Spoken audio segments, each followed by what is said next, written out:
ఈరోజు ప్రధాన ప్రతిపక్షం అసెంబ్లీలో లేదు. 11 మంది ప్రతిపక్షం ఉండాలంటే 18 మంది పైన ఉండాలి, 19 మంది ఉండాలి.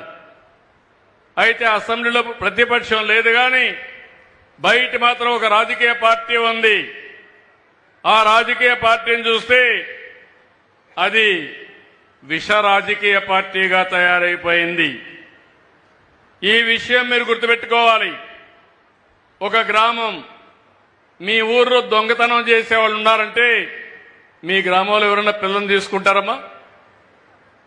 మీ ఊర్లో ఎవరైనా హత్యలు చేస్తున్నారంటే మీ ఊర్లో పిల్లనిస్తారని అడుగుతున్నా. అదే మరి ఒక రాష్ట్రానికి ఒక విశ్వసనీయత ఉంటుంది, ఒక నాయకుడికి ఒక విశ్వసనీయత ఉంటుంది. కానీ ఇటీవల కాలం నేను చూస్తున్నా, ఎప్పుడూ లేనటువంటి సమస్యలు చూస్తున్నా. ఆడబిడ్డల పైన సోషల్ మీడియాలో క్యారెక్టర్ అసాసినేషన్ చేస్తారు, ఇష్టానుసారంగా మాట్లాడే పరిస్థితికి వస్తారు. అంటే మామూలుగా మీరు చూస్తే ఫేక్ ప్రచారాలు, రౌడీ రాజకీయాలు, తప్పుడు విధానాలు, ఇవే ప్రచారంగా చేసుకొని ముందుకు పోతున్నారు. నేను ఒక్క విషయం ఈ పెద్దాపురంలో అడుగుతున్నా. 10 సంవత్సరాలు 10 సంఘటనలు మీ దృష్టి తీసుకొస్తున్నా. ఇలాంటి వాళ్ళు ఒక రాజకీయ పార్టీ పెట్టడానికి అర్హత ఉందా?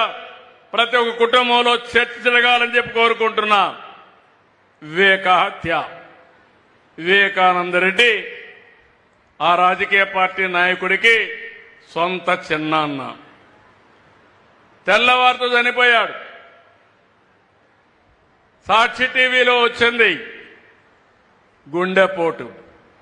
నేను కూడా నమ్మా.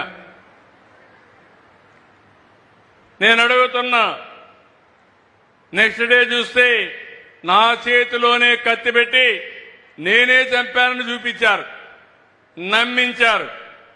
నమ్మిన వాళ్ళు ఓటేశారు. ఆ తర్వాత ఏం జరిగిందో మనమే చూస్తున్నాం.